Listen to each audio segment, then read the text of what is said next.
talkSPORT understands 777 partners and Everton are becoming increasingly frustrated by the Premier League's lack of urgency and clarity to either approve or reject the takeover by the American investment firm. The standard timescale for any such deal to be ratified by the Premier League is up to 12 weeks.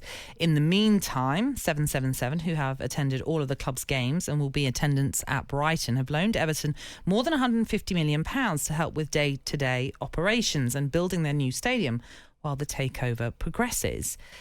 It seems a bit odd that we're still in this waiting game. How frustrating do you think that must be for everybody involved? Well, from the outside, it feels like the Premier League have got major concerns.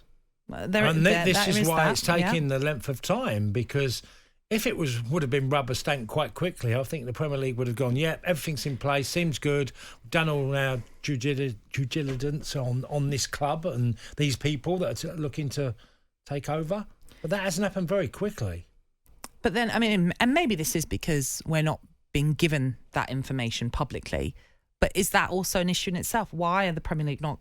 Why is there no communication? Fans need to know. Fans need to understand, why is there a delay? Is it because paperwork's not quite right, or there is concerns going forward with this takeover? Surely the fans deserve some clarity on it.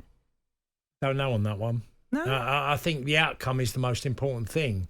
And Yes. if the outcome, and then they tell the reasons at the end why, is because But radio silence is hardly helpful. Yeah, I know it doesn't. No one likes silence. But if they need to take as much time as they need to get it over the line and feel absolutely comfortable, because we must remember now, if it ends up going through and then it backfires further down the line, the Premier League will be accused of not doing their homework and not getting everything in place. So it's a fine one. We're in a period of what we've not experienced before in football, where there's a lot of FFP happening around clubs, and the Premier League are checking so many of them.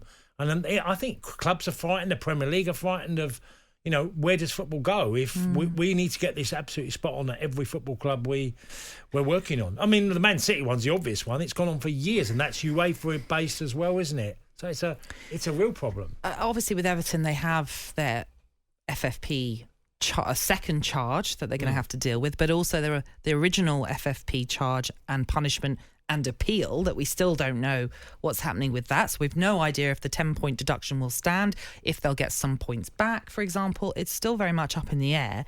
And they'll give their reasons, the Premier League, of why, whatever the outcome is going to be. Of course. We'll find out is that we're asking for something, because it feels like for the fan, they feel like this isn't right, that we're being told nothing and we are still in limbo. I think anybody in limbo just doesn't like it, and a club will be no different. No, absolutely. But do you think in any way, when you factor in all of these things that are going on with Everton, that it could be having an effect of what's going on the pitch? They are 8 games without a win, which is the longest winless sequence in the Premier League of any club. I'd hope not, because I was in this position with Marseille, and I've spoke about it before, that we had to separate ourselves from what happened off the field. All we could do and the impact we could make was only on the field.